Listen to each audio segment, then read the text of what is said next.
अपना साहित्य में महत्वपूर्ण योगदान दिया है और उसी योगदान की वजह से हमारी उत्तर प्रदेश सरकार ने उनको उत्तर प्रदेश हिंदी संस्थान का कार्यकारी उपाध्यक्ष नियुक्त किया है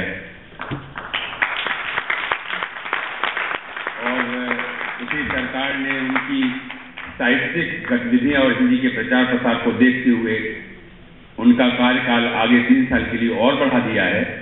ये हमारे लिए सौभाग्य की बात है। उन्होंने नवगीत, गीत, ब्रजभाषा के छंद सब पर बहुत अधिकार पूर्वक लिखा है। मैं उनसे निवेदन करता हूं कि वो आए और अपनी काव्य विधा की हर विधा का एक छोटा सा उदाहरण देकर आपको धन्यवाद।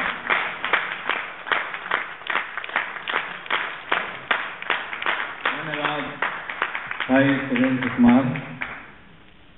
बड़ा सुंदर आज का आयोजन रहा और आपने बड़े मनोयोग से कार्यक्रम सुना। मैं आपकी सेवा में, जाहिर है कि समय बहुत ही सीमित है, इस नाते कुछ प्रमुख विधाओं में से जिन रूपों में मैं लिखता हूँ मैं आपके सम्मुख प्रस्तुत कर रहा हूँ। एक मुक्तक सुनिएगा और ये कवि के आसन से कहा है। ये मेरा जाति नहीं है, व्यक्तिगत नहीं है, हमारी पूरी जमात की बात है। कवि के विषय में कहा जाता है कि लीक छाण तीनों चले शायर सिंह सपूत। वो लीक पर नहीं चलता, नए नए रास्ते खोजता है, लेकिन साथ ही संस्कृत में उसे निरंकुश कहा है। निरंकुश का अर्थ ये नहीं है कि बौखलाया हुआ। निरंकुश का अर्थ है इतना ज्यादा अनुशासित, इतना ज्यादा डिसिप्लिन कि उस पर अंकुश लगाने की आवश्यकता ही न पड़े। तो सुनिएगा, निवेदन किया है, आज्ञा है, होगा। कतरे से समंदर तक, बिंदु से सिंधु तक, कतरे से समंदर तक गुमनाम सिलसिला हूँ। कतरे से समंदर तक गुमनाम सिलसिला हूँ। कतरे से समंदर तक गुमनाम सिलसिला हूँ। तोड़े हजार बंधन हर कैद में रहा हूँ। तोड़े हजार बंधन हर कैद में रहा हूँ। कब ना पुणे को मेरा बेचैन आसमां है। कब ना पुणे को मेरा बेचैन आसमां है। छोटा हूँ जिंदगी से पर मौत से बड़ा हूँ। छोटा हूँ जिंदगी से पर मौत से बड़ा हूँ। छोटा हूँ जिंदगी से।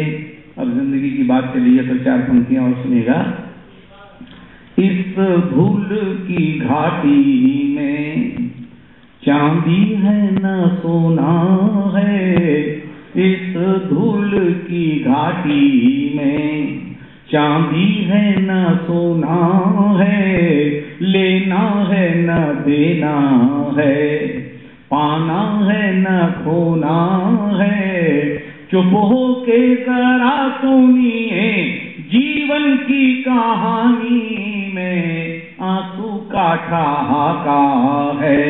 मुस्कान का रोना है। आंसू का ठहाका है।